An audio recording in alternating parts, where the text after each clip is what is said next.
With Japanese sandos, some of the best tacos in the city, $3 smash burgers, and more, this is a 4-stop food crawl through Greenpoint, Brooklyn. Hi, happy sunny Sunday. We are in Greenpoint, Brooklyn, one of my favorite areas in all of New York City. It's basically the northernmost part of Brooklyn, under Queens and to the east of Manhattan. And I feel like it's an underrated spot, at least to me. The first few years after I graduated college and lived in Murray Hill, Manhattan, I don't think I really knew of Greenpoint. That's probably more a knock on me than it is actually Greenpoint. And one of the best parts of Greenpoint are all the food spots. Of course, you've got your sit-downs, but my personal favorite, all the casual grab-and-go spots where you can either sit outdoors and just enjoy a quick bite that's not too expensive for New York City prices. So this is a perfect area for a food crawl, and we've got cute little Arlie in her summer lemon bandana and Dan on tow with us. Stop number 1 has been on my list for some time, and I've heard a lot of positive things. We are at Taku Sando, which is known for their Japanese sandos, aka Japanese sandwiches. And for those that haven't had a Japanese sandwich before, to me, what really distinguishes it is, well, one, first, the milk bread, which you'll see in a second, and naturally the fillings, which definitely lean more into Japanese cuisine. So even though this was our first time and I wanted to get everything off the menu, I knew that we were in the long haul with this food crawl, so I had to be smart and basically get one thing.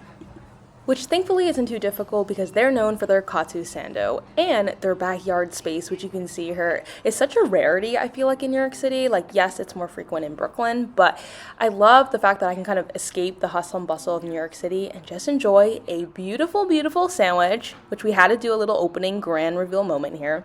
So you have that fluffy milk bread that I mentioned, and then they actually have like 2 different cuts of the katsu pork in here, like dark meat and white meat, and it's so wonderfully crispy. But it's not too heavy because the meat is then balanced out with some cabbage slaw and pickles on the bottom. And it was a very delectable, hunky first bite, but also made for a bit of a difficulty because I have a really hard time chomping down through meaty bites. But this was a beauty, and actually a perfect size to split between 2 people, especially if you're on a crawl, for about $16 or so. And of course, the outdoor space was dog friendly, which was perfect for bringing along Arlo on our adventure. And she particularly enjoyed hearing the birds and looking at the trees and people watching. So we will definitely be back next time for the tamago egg sandwich, but the first spot was a success. So after we head out of Taku Sando, I quickly realized right next door is this little bakery called Ovenly, which is a very cute name, and the sign instantly intrigued me. They said they sell all their sweets, which means that they know what's up. And then I found out that they were also doing this dessert happy hour where everything was essentially 50% off, so they got me. And it was the last 20 minutes before they closed, which meant that this was our only opportunity to get it this day, and also just the fact we don't head to Greenpoint very often.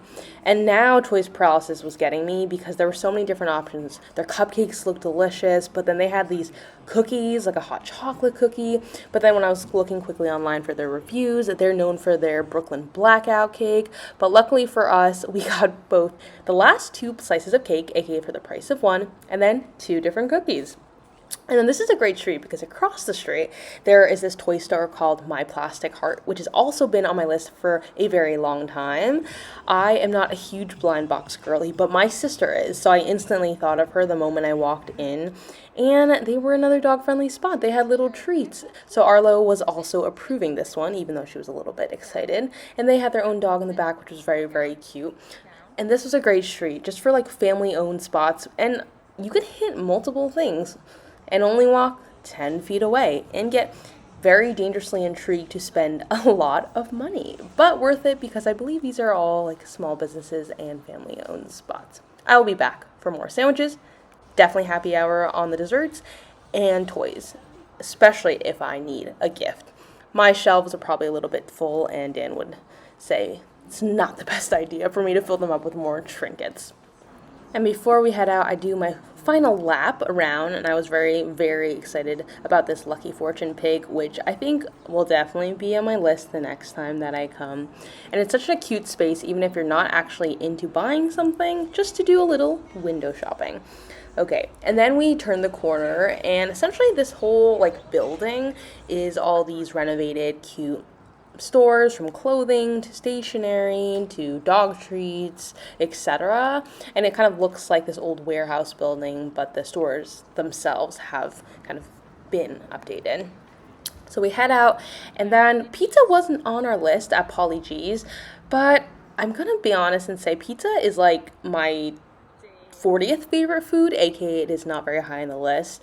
But what is much, much higher are tacos. And Taqueria Ramirez has been a spot, once again, on my list for so long. So this was a must when I was thinking of where to go on the food crawl. Actually, we came to Greenpoint a while ago, but it was pouring rain and we almost waited for Taqueria Ramirez. But they don't necessarily have much seating, especially a large part of their seating is kind of on benches outdoors. So pouring rain would not be the best way to enjoy these very authentic tacos. So these are renowned in the sense like this is a very, very popular spot that makes authentic Mexican style street tacos.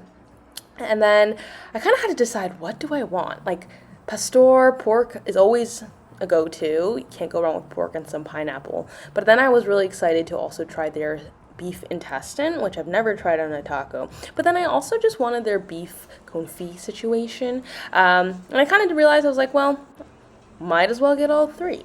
I do recommend that you scan the QR code to learn more about your tacos, because they kind of break it down for you. But man, these were just as good as they look. So juicy. My mouth is watering. Like there's like char on the edges of the meat.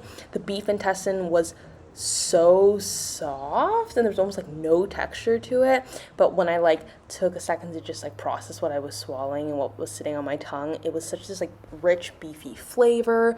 They had one that was like a mix of spicy ground pork and beef, which was like a meat lover's heaven, aka I am a meat lover and I was in heaven.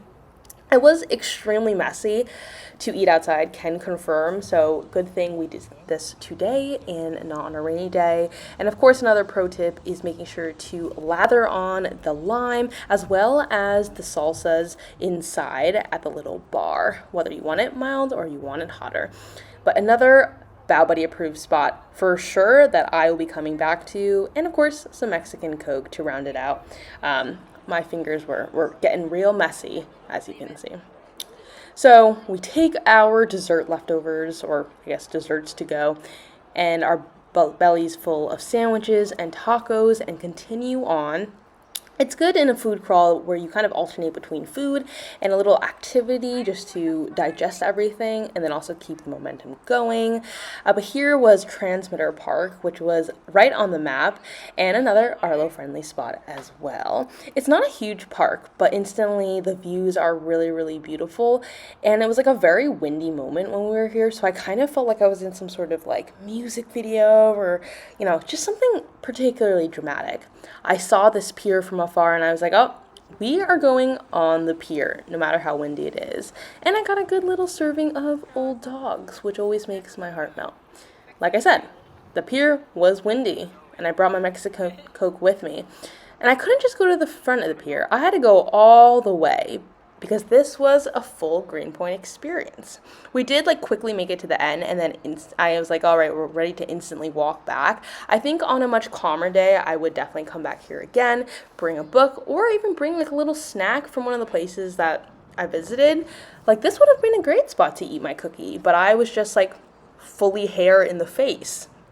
And then to end it off, a favorite as a cheap eats lover, this is Jubilee Marketplace. So no, we are not grocery shopping, but actually in the first floor of this marketplace in Greenpoint, they have this Asian-owned cafe that is known for these viral, inexpensive smash burgers, basically. They're smaller than your average burger, but they basically start at like $2.75.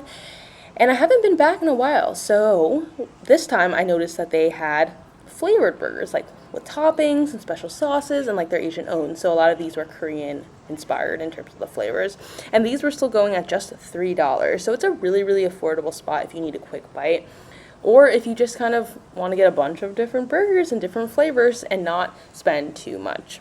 And if you're not feeling burgers, they also have instant ramen of many a variety, and they actually had very intriguing cream cheese flavors like Mentaiko cream cheese and ramp cream cheese. So I will be coming back for breakfast But after about a 20-30 minute wait or so, because I think people know the spot, it's viral, our little cute burgers were ready. We did have to sauce them up. That's just personal opinion. I always need some ketchup and mayo and mustard on my burger. But it was really fun to switch it up with things like kimchi and Korean barbecue sauce on my burger, because burgers are probably in my top 3 favorite foods to eat. And with a little burger cheers and our final bites, that concludes our food crawl through Greenpoint, Brooklyn without spending too much. So our wallets are happy and our tummies are satisfied. See you on our next munch.